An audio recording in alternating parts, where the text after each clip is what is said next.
Welcome to BP Wrigley Cast, the Cubs podcast that is sacrificing Dancing with the Stars to broadcast to you tonight on the day of the Chicago Cubs home opener. I am joined today by Ryan Davis and a special guest, Tommy Birch, who covers the Iowa Cubs for the Des Moines Register. Welcome to the podcast, guys. Thanks for having me. I'm excited. Hey. So it's a special night. It's the Cubs home opener. We are literally recording as they are raising the banners, walking around the field with the trophy. And I mean, it was just 5 minutes ago that I was watching this, and I was overcome by certain emotions, but I want to hear from you guys first. Tommy, we'll start with you. What was going through your mind as you were watching this? I was kind of wondering where the heck they were going when they started walking out to right field. I thought that was really cool. I mean, I thought to me kind of the neatest thing was how they got everybody. It looked like at least most of the guys involved when they were kind of raising that flag. And I mean, that kind of epitomizes just how every single guy on that team is important and played, a unique or special role. That was a nice touch last season. Yeah. What about you, Ryan? Yeah, I same thing. They kept a lot of this kind of secretive, so I thought that it was really cool when they were starting walking out to right field. I thought, well, maybe they're just all going out there to watch it, and then when they actually brought them up and then everybody got to give a pull on the rope to pull the flag up. I thought that was really cool. It was just a really cool ceremony overall. Like Tommy just said, it was. I had been sitting there just waiting to actually watch it because of all the rain delay. So it was definitely it was that emotional moment that I think a lot of Cubs fans have been waiting for. And actually it's funny because I was planning to talk about this more towards the end of this podcast, of this episode, but I don't know, the more as we're discussing it, it's really jarring to me as I was looking at all this happening, the banners going up and the fireworks. It reminded me of, we're a week into the season, and the last time we were watching Cubs baseball that counted was this intense, crazy, insane, historic time where every game, I was like, we talked about it last season, so stressed out and so much the nerves and the pressure and now to watch, and I expected, okay, the baseball season started, and just like every other season, okay, spring training is over. I'm excited that it's real baseball, and I'm into it. But it's so weird being okay. The real game started, but the intensity drop from where we were at the end of last season to now. Oh, so we lost to the Brewers. Big whoop. We got 162 games here. It's very jarring, and it reminded me of something that a friend of mine, my old neighbor in Chicago, told me. He's a Giants fan, that after you win the first one, you stop caring as much. It's a different type of caring. And I'm like, oh no, it won't be me, man, no way. But now that we've got these games, 6 games under our belts, that's kind of how, I don't know. I'm curious to hear what you guys think about this. Like, has it fundamentally changed to be a Cubs fan after last season? The obvious answer is yes, but now that the season is starting, what do you guys think? I think part of the mindset that changes too is the Cubs have won it now, and just I think in the past to happen and kind of that black cat to come running by, or that Bartman ball, it seemed like there was always something bad that they were waiting to happen, and now that they've experienced some good, it's almost like you aren't waiting for that bad thing to happen anymore. It's like, okay, more good's coming. It's definitely a weird mindset to see Cub fans. To me, the biggest change that happened with Cub fans is I don't want to say they got arrogant, but they got overly maybe not overly confident, because I think every Cubs fan should be celebrating this immensely, but I think it is definitely weird to see how the perception of the Cubs has changed, and their fan base too. I mean, whether Cub fans like it or not, they're kind of creeping into that Cardinal mentality where everybody loves to hate Cubs fans now. It's almost becoming. It used to be one of those things where it was cool to be a Cubs fan, and now it's kind of cool to hate Cubs fans because they're this blend of the Cardinals and that blend of the evil empire of the Yankees too. I can definitely see that. I take the different road where I think right now it's still pretty much the same. That Cubs fans are celebrating this still, but that long term, I think once the playoffs roll around, it might be a little different. That era of desperation. If you think back to other seasons where the Cubs were really good and everybody was just enjoying it up until the playoffs, and then the closer you got to October, the more anxiety set in about knowing that, here comes that short series where it could just be 3 games and gone. That I think that anxiety is gone. I think that there just won't be that desperation anymore in October. I think fans will still want to win, obviously, but I just don't think it's kind of what you just said, Carlos. I have a really good friend who's a Red Sox fan who said that you'll only win the World Series the first time once. After that, the second time's great, but it's never the first time ever again. So just I guess that it's kind of a depressing way of saying it'll never be as awesome as it was last October for the Cubs. Your greatest moment as a Cubs fan has already come and gone. Right, exactly. I guess I'll still take that over never having had the moment at all, right? Isn't there some cheesy line about love or whatever? But before we get into dating advice on this podcast, because I'm the one you should be going to. Ask Tommy debuting next week. Get it where you get your podcasts. So let's go through some quick hits. I'm curious to hear what you guys think of. Again, six games into the season, but there's definitely some stuff that we've seen that is worth a comment or two. And I'm going to start with somebody that we gave we gave a hard time last season, deservedly so probably. Jason Heyward. He had that nice game, his last game, where he was like 96, 95 plus miles per hour exit velocity on 5 of his at bats, making good solid contact. I don't know. The bar is so low, I think, for him to have a rebound season. He could hit 240, and I'd be like, all right, hey, Jason, good job. You're getting there.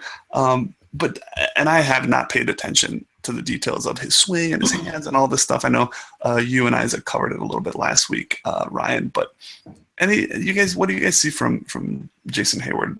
Do you guys see a big difference in his approach or how he's doing things, or are we going to just see rolling over to second base more and more?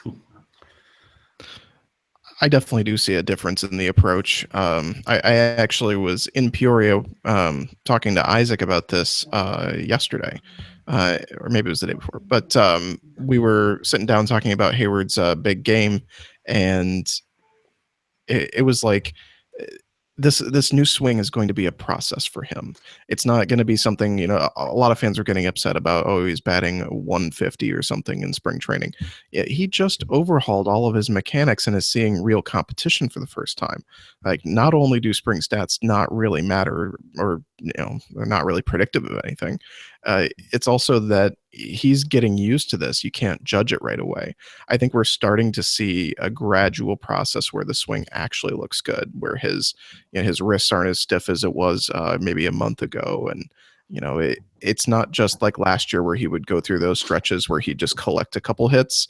And the example is earlier in the season, the first, couple days, he gathered 3 hits in a couple days. Already used earlier in the season. That's good. We're going to a good place here. Like the first couple days, I mean, he got a couple hits, but it was like a little roller that found the right spot, and then a little dying dove in the outfield that dropped, and those were not indicative of what we would consider progress.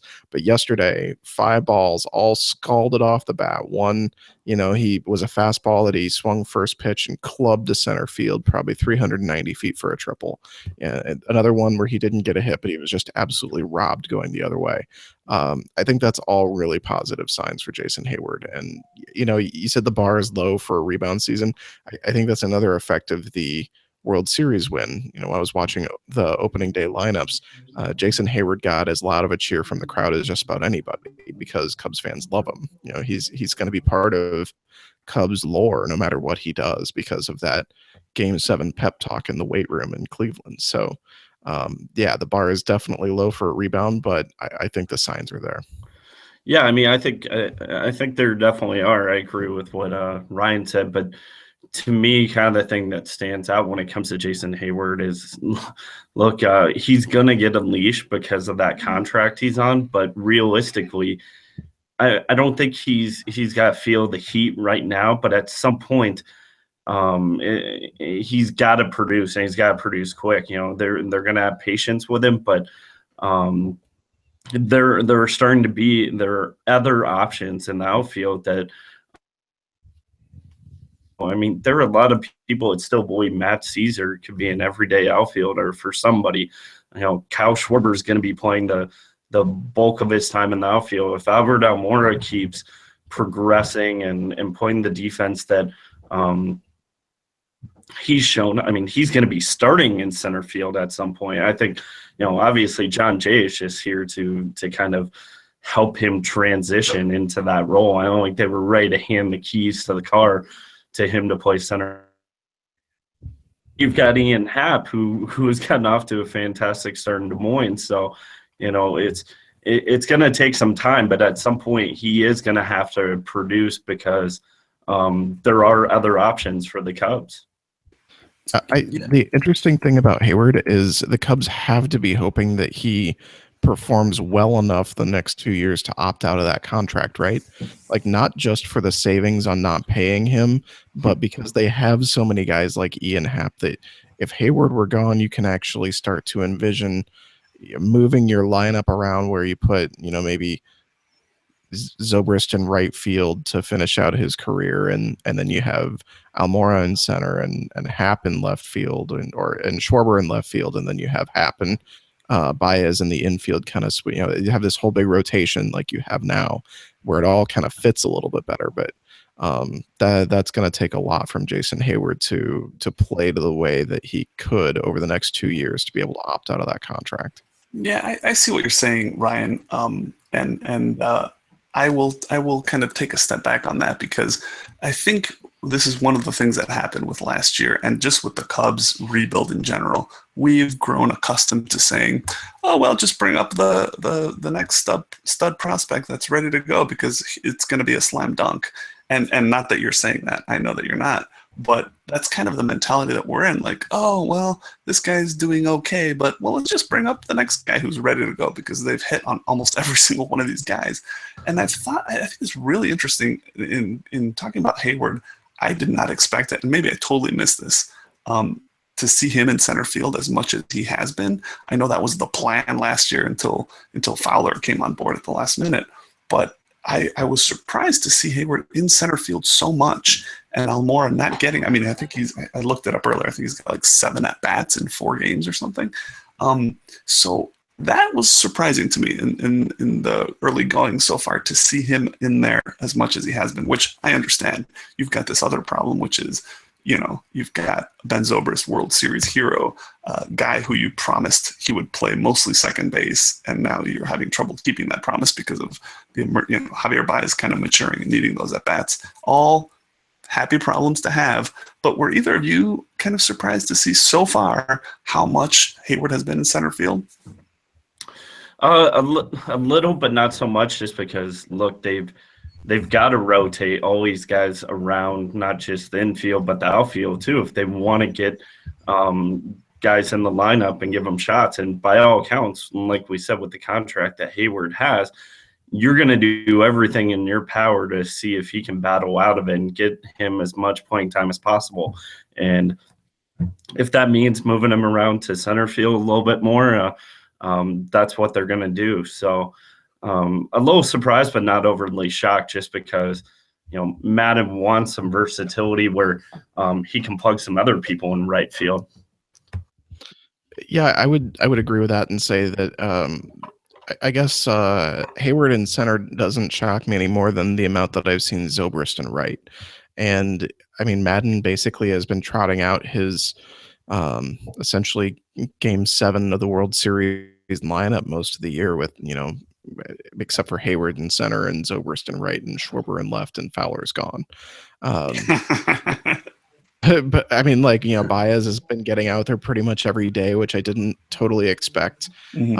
Hayward got a day off. I want to say Zobrist got a day off. Schwarber hasn't had any days off yet, I don't think, which is pretty surprising because I for one thought that Schwarber, my thought coming into the year was maybe 120 to 130 games for him, easing him in the outfield. Get him a day off every once in a while after missing an entire season with that terrible knee injury. So, and it's still possible that they do that, but I really think they are in this situation right now where you said it's a wonderful problem to have, but it still is kind of a problem for those guys, sitting on the bench.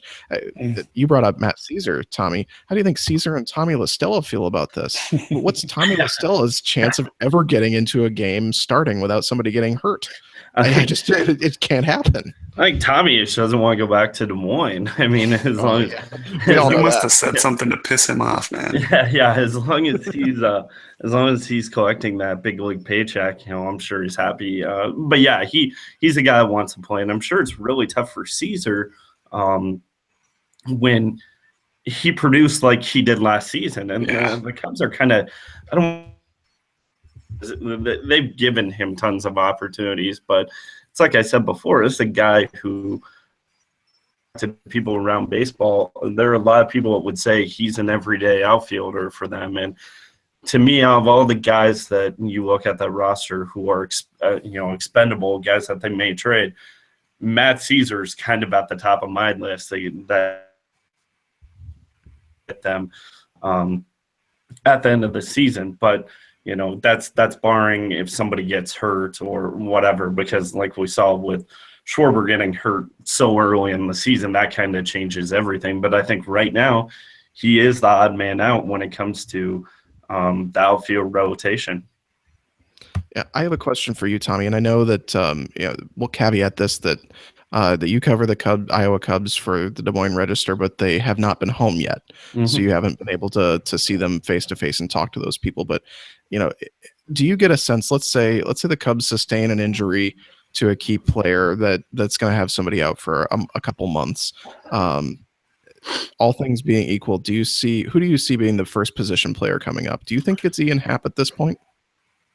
I don't think it's Ian Happ quite yet. I think, to me right now, Happ's situation kind of reminds me of Wilson Contreras last season, where, I think if they would have brought Wilson Contreras up super early, when I think it was Montero who had gotten hurt and they brought up Tim Fedorovich, I think Wilson Contreras would have held his own. He was doing fine. He adjusted to AAA just fine. That was his first cracks at AAA pitching. But I think they want to get Ian Happ a little bit more time, a little bit more seasoning, where I would say if something happens midway through the season, he's definitely a guy that they would feel confident in bringing up if he continues to hit like this. But to me, one of the position players that I've always kind of been intrigued by that hasn't gotten a shot so far is John Andrioli. I mean, that guy's hit reasonably well at the AAA level. We got off to, but he's kind of, the problem with him is he's kind of Matt Caesar 2.0. If you don't have a spot for Matt Caesar, you probably don't have one for Andrioli. But probably in the infield, if it's not Ian Happ, it's Jeimer Candelario, who has just tore apart opposing pitching since he came up for that short stint in Chicago. And once he came back to Iowa, I would imagine he's among the first guys, position player wise, that could get a call. So you're saying if I come out to visit you in Des Moines in late May, I'll still have a good chance of seeing Ian Happ. That's good. Yeah. I mean, I would imagine Ian Happ will be here till at least that point. But I mean, man, if he keeps raking like he is right now, he could force the issue. But then the problem is, like we said before, they just don't have a need for him right now, and I think right now they're gonna let him stay in The difference between Ian Happ and Wilson Contreras, part of the reason why Wilson Contreras spent so much time in Des Moines while he was hitting so well was he was a catcher. He's still learning this trade. He didn't come up a catcher. So I think they wanted him to get a little bit more seasoned. And to me, that might be kind of the issue with Ian Happ too, where, he's going to get the bulk of his playing time at second base. But a lot of people I've talked to has a real future at second base. He might be better suited for the outfield. He has made strides at second base, but that's probably the biggest question mark with Ian Happ right now. Well, we briefly mentioned Almora, and the fact that Matt Caesar getting playing time for him is going to be challenging. One of the things, going back to some of these things that we've noticed so far, his defense in the very limited amount of time he's played, he's already made a huge impact on at least a couple catches that I saw, and it made me realize, you put that guy out there 95% of the time. Once he becomes the starter, if that's what happened, which is what we all think is probably going to happen, this team's defense potentially improves, even with Schwarber in left field, which is crazy to think about. And then just seeing the lineup and seeing how it starts from Schwarber through all the meat of the order all the way to the end, it just, again, it boggles the mind that this team is potentially getting better defensively, and offensively is just already a juggernaut. So I can see, going back to the beginning, what we talked about, I can see people getting cocky and being, oh yeah, well, of course we're going to do this, of course we're going to do that, because it's an embarrassment of riches, really. Yeah, I mean, Ian. Sorry, no Ian question Happ, there, just rambling. Ian Happ's, or Albert Almora Jr. is probably going to be a guy that hits 270 at the major league level, and maybe hits you 12 to 15 homers, I would think. But that's with the lineup you have. Do you really need that much more? And with the defensive abilities that he brings, and kind of maybe helps Kyle Schwarber out a little bit. I mean, that's the perfect thing that you would want from Almora Jr. He's going to get away with what he lacks with his bat, with how well he plays, defense. I mean, I've said this for a while. He's one of the best outfield prospects I've seen, come through AAA, and that's not just Iowa Cub guys. That's every Des Moines. And if Ian Happ, or I don't know why I keep saying Ian Happ. You love Ian Happ. Yeah, I am on the Ian Happ train. I'm driving it.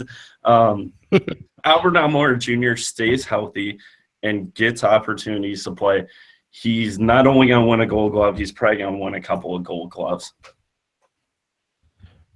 Yeah, I definitely agree with that. I'm if you're driving the Albert Almora, or sorry, the Ian Happ train, I'm driving the Almora train. I'm just very impressed with him, and I think he's going to hit for more power. Maybe not this year or even next year, but I think he's going to eventually be a 20 home run guy. And I would say if he's getting on base at like a 340 or 350 clip, which 350 might be on the higher end for him, and he's hitting, let's say, 15 to 20 home runs and playing defense every day in center field, that's a 4 or 5 win player probably. So I mean, that's kind of his ceiling. But that, that defense, he doesn't even have to hit to be extremely valuable. I mean, this is what we said about Jason Hayward last year, right? Because he's such a great right fielder, and I think StatCast had the number that he didn't misplay a single ball all season in right field. Because he's so great at it, he didn't even have to hit to be above, replacement value. It was a kind of an amazing science project to watch. A guy with no bat who's so great at fielding. How good can he be? And I mean, that's the same for Almora. He's going to be better than that offensively, but he really, to be valuable in the lineup, he doesn't even have to hit. Well, sticking with some Iowa storylines, I'm curious to hear from you, Tommy, on who you're most looking forward to seeing on the pitching side, because I've got some names and some things that I'm looking forward to seeing how they do and what kind of development they have. But I'm curious to hear from you on the pitching side. What are you looking out for? Yeah, there are a couple guys I've kind of got my my two eyes on. I mean, Pierce Johnson's an intriguing one just because he moved to the bullpen. He actually made the move last year.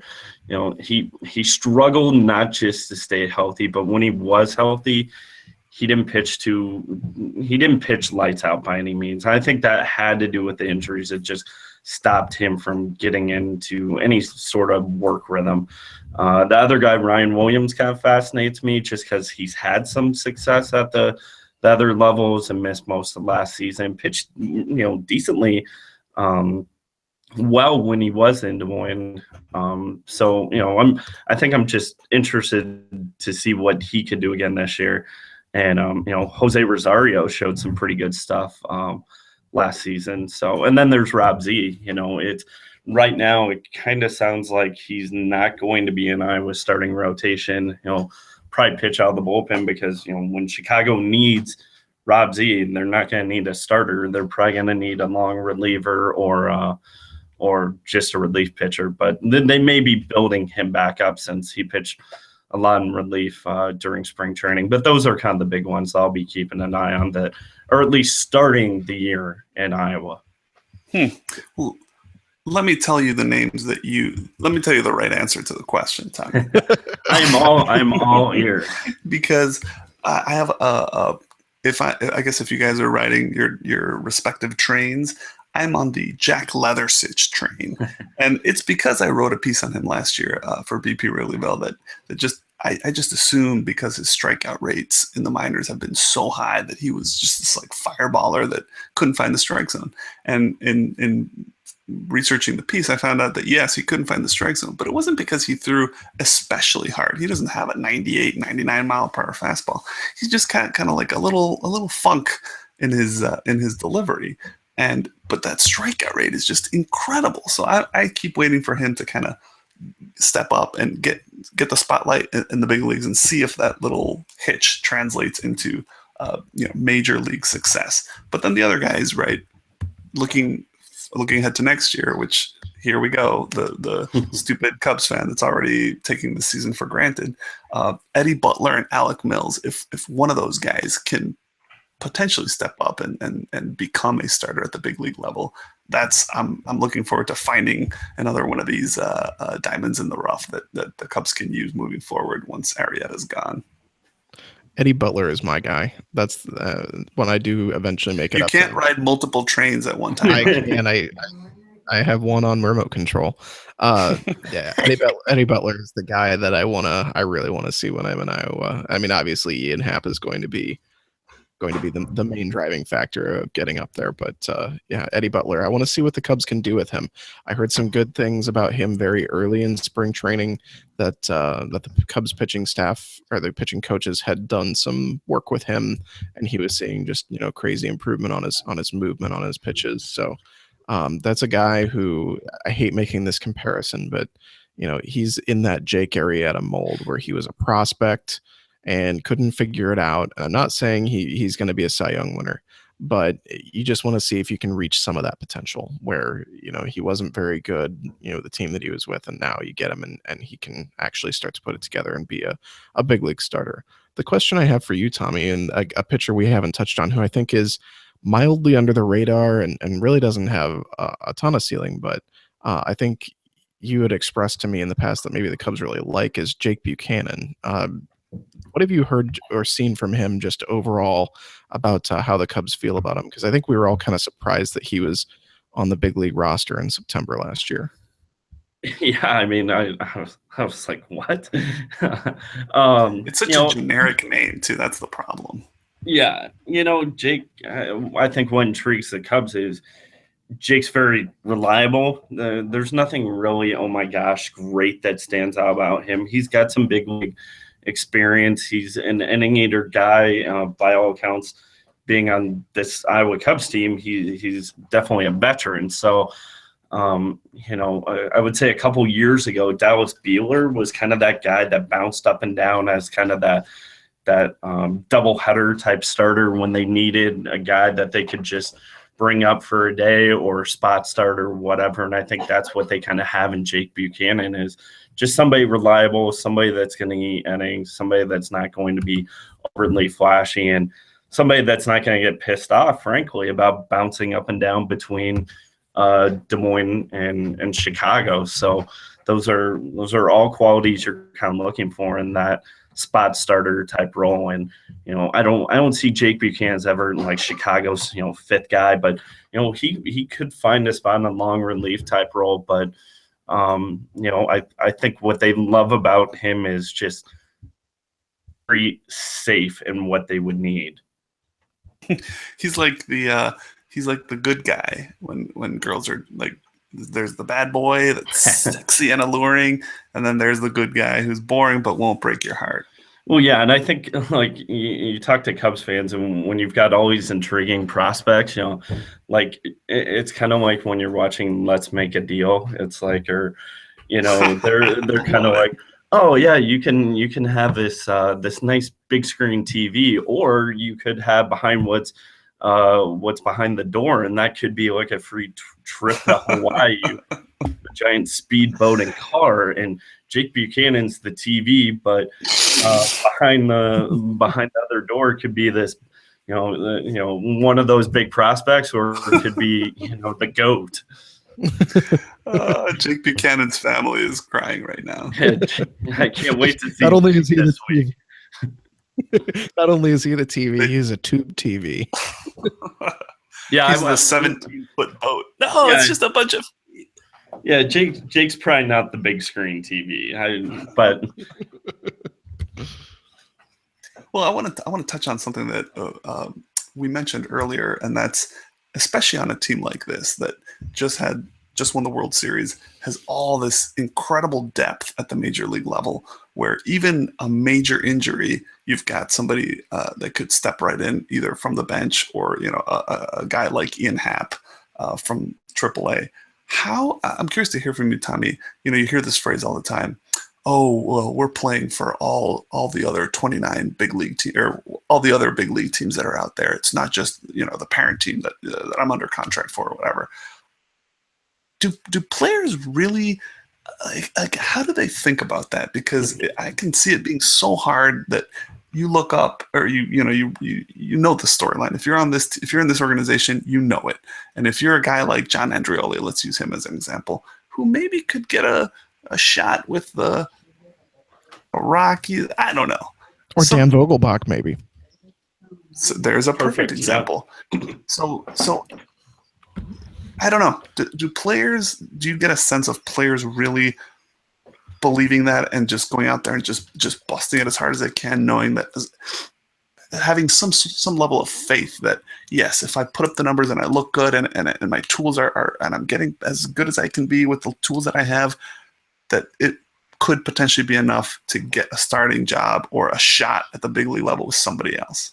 Absolutely. I mean, Vogelbach didn't even hide that with me. I know he always kept telling me, and I'm mentioning Vogelbach because, he is the perfect example when it comes to this type of situation. He would mention to me, he would always be like, yeah, I think I got a future in Chicago.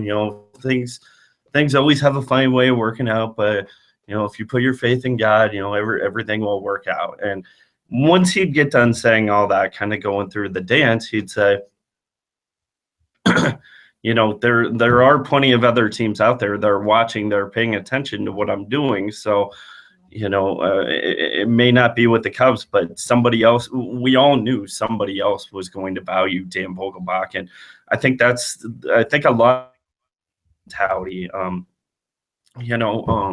Candelario. I mean, realistically, does Candelario have a shot in Chicago?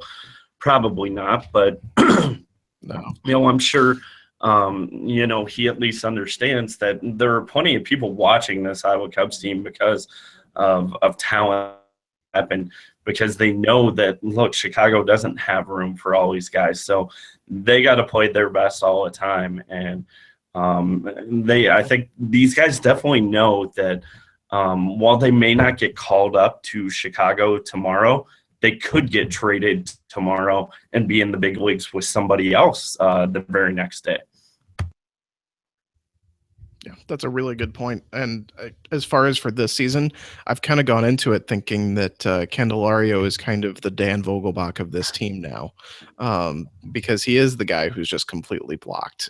He's a third baseman or can also play first base, and you've got Chris Bryant and Anthony Rizzo in those spots, and who's backing up third base and first base? It's Bryant will back up first base, and Javier Baez will back up third, and then you've got Tommy La Stella who can play third.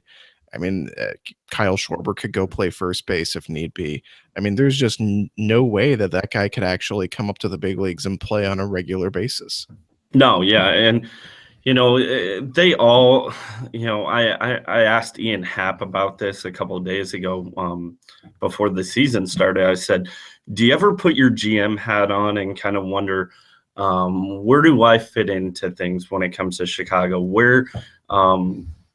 What pieces have to be moved, or where could I land? And he said, well, we've got a great GM and we've got an even better, we've got a great president too. So I don't do that, but they all do. They all lie about that. They're all watching and kind of trying to figure out where things are. And I mean, there are a lot of guys on this roster that are valuable trade bait. I mean, especially in Chicago. I mean, Candelario is going to get traded. Andrioli has been around for so long that at some point you got to do something with them. And, the one risk you have by holding on to some of these guys for so long is that frustration does start to build up over a period of time. And you're not getting the same value or production that you may have been getting if you didn't deal them right away. I mean, look at Josh Vitters and Brett Jackson. When you were saying that, I was thinking those two players. I mean, the problem is, I think the Cubs for so long felt like they weren't scared that Josh Vitters and Brett Jackson would not pan out with them. They were scared that they were going to trade them and they would pan out with somebody else. They ended up getting rid of Brett Jackson for, I think it was Blake Cooper, and he's out of baseball now. So at one point, if you would have unloaded them, you could have gotten some valuable pieces. Yeah, when you were describing it, I just was thinking Brett Jackson, Josh Vitters, those guys hung around for so long. And I think this is something you and I have even talked about before, about how those guys, by the end of their time, probably just didn't even want to play. This is something I talked to with Isaac about recently. Those guys just didn't even want to play anymore. Yeah, and I mean, they didn't want to be in Des Moines anymore. And it got to a point where with those two guys, it was awkward because you still had them as part of the Jim Henry era. And then you had Brian and Baez. Baez was a Henry guy, but you had Bryant who represented the next wave or the new era of Cubs baseball coming through. And it just made for an awkward situation. But Vitters is now playing indie ball. I've always thought Vitters could hit at the big league level with somebody, but it worked out well for Brett Jackson. He's on that TV show Pitch now. Oh, that's right. Yeah, I forgot he was doing that. I watched that last season. I like that show. He has had more shirtless scenes than David Hasselhoff. Hold on, what was the name of this show? I got a DVR on this. Pitch. It's the woman baseball player. Yeah. It was a good show. It's got. I was trying to make a joke about me wanting to see him shirtless. Yeah, but it's there. Zach Morris on it. Yeah, see, that's what got me into it. Yeah, I think my wife and I started watching that, and I don't think she even realized which character he was until maybe like halfway through the first episode. She's like, "Wait a minute, he's the catcher." You know who else was on that show? He had a brief appearance. I think he was playing for the San Francisco Giants. Was Lars Anderson, who Theo had picked up in Boston and then eventually brought to Chicago. So. Oh yeah, I remember that name. Yeah, Lars was a big prospect at one point, and if I remember correctly, he fittingly grounded into a game-ending bases-loaded double play ball. So I'm sure that wasn't tough for him to act out. Oh, Tommy pulling out all the stops. I'm banking on Lars Anderson not listening, but I fear he may be. Well, you know what? So, I like to look at, and I think a lot of fans like to look at the AAA roster to kind of see, who's coming up, who might be coming up soon, because AAA, that's all there is. After AAA is coming up to the big leagues. But are you looking down in the system anywhere and see any players that you think might come up to AAA so that you can cover them that you're excited to see? Yeah. I mean, there are a few guys that I've kind of had my eye on for a while. Dwayne Underwood Jr. is the guy that I kept hearing about what a great arm he had, and I kept thinking like, oh, this is the year I'm finally gonna get to see that. And he's still there. It seems like he had to have bought a house in Tennessee by now. Like he's been there a while, but they still seem to think he's got some potential. Trevor Clifton was the name that popped up from talking to some Cubs people or just some baseball people that could be a guy that could help out in Iowa and possibly have a future in Chicago. But to me, those are kind of the only names in Double-A. Obviously, I'm kind of waiting for whenever Jimenez gets healthy, which.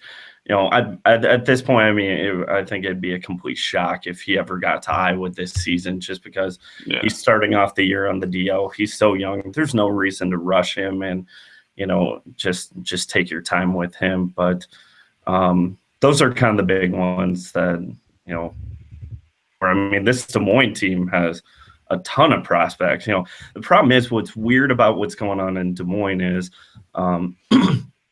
If you would have asked me like 3-4 years ago, about how his team looks, I'd be like, man, I can write so many good stories, with so many prospects here. I remember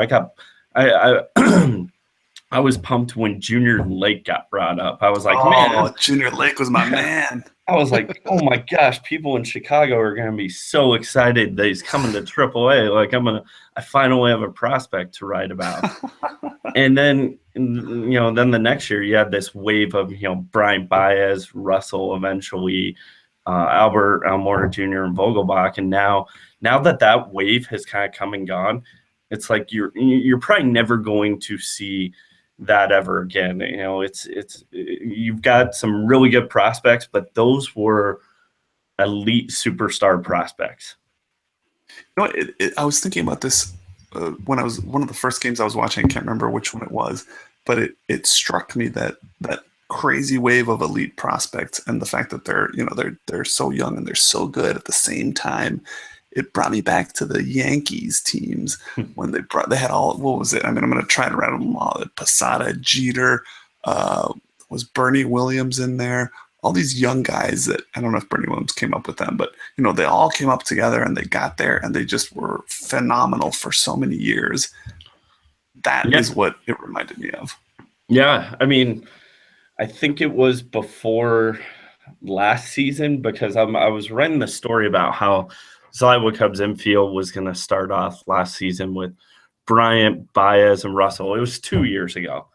And, I remember I talked to Tim Kirchim from ESPN, and we were talking about the year before when, at one point you had Baez, Bryant, Alcon on a lot of people's radars, and Manny Ramirez. And he was like, man, Tommy, you should write a book. And I was like, wow, maybe I should. And like you're probably never going to see something like that ever again. The level of prospects that big coming together all at once.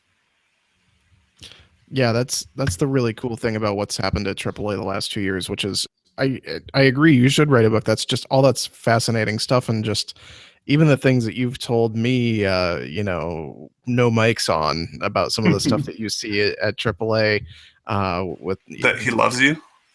With even some of the players coming down on like rehab assignments, some of the stories you tell. I mean, that's all great stuff. That's in a book people will want to buy. Yeah, I mean, to me, that's always kind of the interesting thing is seeing these guys grow up. I mean, even like Arrieta. When Arrieta came here, I remember he gets traded. He comes to Des Moines, And I had a friend that actually worked for the Orioles that I talked to about him, and he's like, yeah, big prospect, but just didn't work out. And remember when Arrieta like packed, I talked to him like right before for that final time. He's like, yeah, I got my truck packed up, I'm heading out, so let's do it now. And I'm thinking like, yeah, I'll see you sometime next season, I'm sure. And I just had no idea that that was going to happen.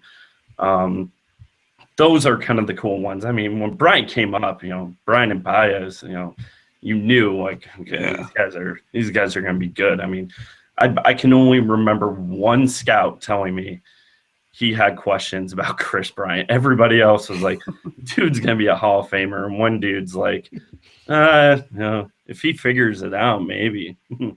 But he's now scouting for the show Pitch.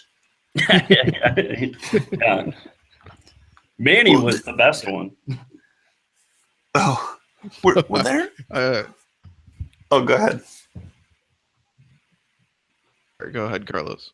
No, I was just gonna say I like that line of thinking, and I'm curious what other take me back to some other names. Any other names that you've covered that have gone through Iowa that you've kind of been like that really surprised you when they made it or went way beyond what you thought they were going to be in covering them in Iowa? I mean, I thought Kyle Hendricks was going to be a good starter. Obviously, I don't know if anybody saw what was coming last season. If they are, they're a liar. I thought he was going to be like a back end. Calling me a liar. Yeah, not you. Anyone else. To me, that was the most shocking one. But I mean, like I mentioned before, just the weirdness of Manny Ramirez, like that was, I'm at a loss for, I remember Manny signed and nobody in Iowa saw it coming. Nobody. And then it was like a month wait until Manny actually got to Des Moines. I was writing stories like every day, like he might be here. This one he's coming.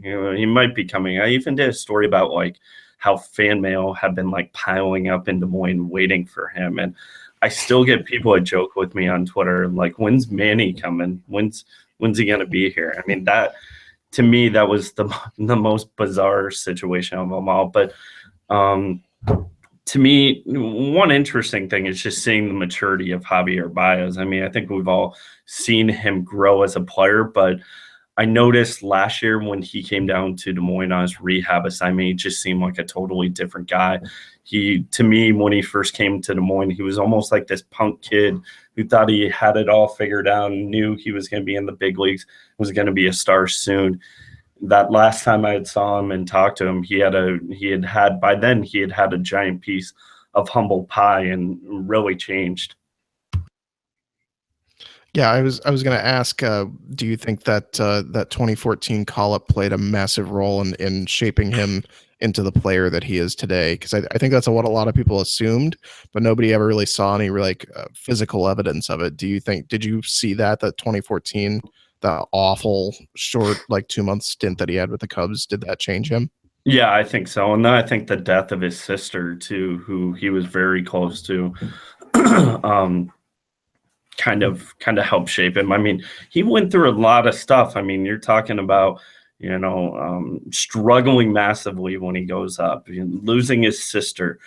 And then, one other time he was on the verge of going back up, and I think he broke his finger sliding into second base. And you're kind of wondering, right, this guy's just never going to figure it out. The baseball gods do not like Javier Baez, but I think all those life situations and struggles have helped shape him. I've always thought Javier Baez is a guy that has to play with a little, I'm trying to think of the right word, maybe a little self-confidence issues. I think when he's really cocky and really confident, that's almost a bad thing for him, because that's when you see some of that lazy hitting approach, and when you kind of see him, have some mental hiccups in the infield. Yeah, I think that you're right on that. I think we even saw that last year in the postseason where he came out and performed so well against the Giants, and then you kind of started to see it happen as the confidence built. He started getting into some of those bad habits again, started swinging like crazy at everything that was thrown near the plate, and then we didn't really see him bust out of that slump until maybe the home run in Game 7. Yeah, But- he's always going to have. It's always going to be up and down. It's never going to be steady Eddie for him. I think you're going to see him unbelievably on fire, and then he's going to do something that you're like, Baez, what the hell are you doing? You know, I mean, he's got that that little bit of immaturity into him that's probably always going to peak its head up. Cool. Well, so the Cubs are 4-2. Things are looking good with the major league roster. The prospects at AAA and beyond look promising. This is all good stuff. So thanks for coming on, Tommy. Appreciate it. Yeah, I had a blast. I get paid, right? Yeah, that's We'll give No, you it's half. great, We'll you give you, guys. give you half what we make. so. If the listeners want to reach out to us, ask us questions, again, we love getting questions. You can reach us at BP Wrigleycast at baseballperspectives.com and on Twitter at BP Wrigleycast. And if you want to bring Tommy back, the hashtag is hashtag Bring Back Tommy. No, you I'll get that and let trending me right away. yeah, and let me say you guys do great stuff. It's a huge help for me reading about all the different levels. So you guys do great stuff. I'm glad you had me on. This is good. Thank you This is very good much. We stuff, yeah. appreciate it. And I will Turn that definitely be into seeing promo. you. Yeah, I will definitely be seeing you sometime soon up in Des Moines. We'll have to go hit a rooftop bar and see a couple games. Perfect. All right. Good night, guys. Thanks. All right. Thanks.